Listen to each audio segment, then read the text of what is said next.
Well, welcome. Thank you very much. The way we do this, and I guess it's pretty much standard, is we like you to go ahead and sort of give your stump speech. Tell us the things you think we need to know, the basics, the high altitude view. All right. And we'll come in and take 15 or 20 minutes, and then we'll come in with our questions. Okay. All right. First of all, I think that the race is going to be more about the vertical issues than the horizontal ones. And by that I mean a lot of politics has historically been all horizontal, left, right, liberal, conservative, Democrat, Republican, which is one of the reasons I think a lot of people are very, very disenchanted with politics. Because the average American is not so much horizontal as they are vertical. They see things, are you going to make things better or worse? Will my future be up or will it be down? And that's how the average person sees things. But it's not how the average politician tends to frame things. And as a result, Washington, I believe, has become so incredibly polarized as to be paralyzed.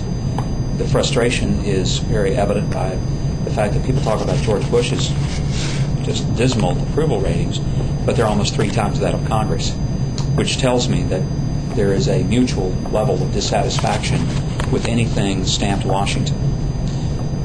That's why I believe that a person like me who does not have a Washington address or resume in the long run has a far better chance of being elected president.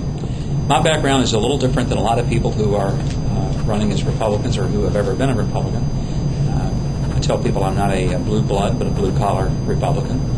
I'm not an establishment Republican in that I don't have a long family tree that relates back to the pedigree of the Republican Party. And people say, "Oh yes, I served with your grandfather in the legislature."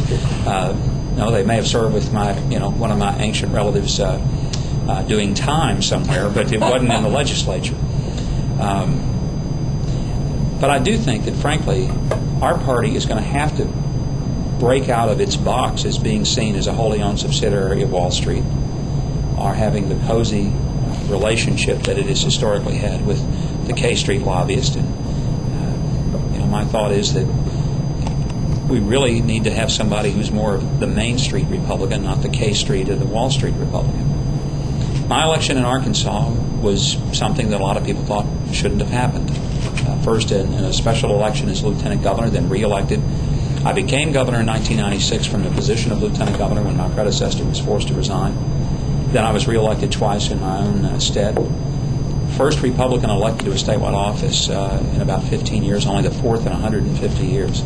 Our state is still unlike South Carolina and many of the other states that have tilted Republican. We've not yet. 90% of our elected officials are still Democrat in Arkansas. A lot of people don't realize that. Even though we will often vote Republican in a presidential race, unless, of course, Arkansas is on the ballot,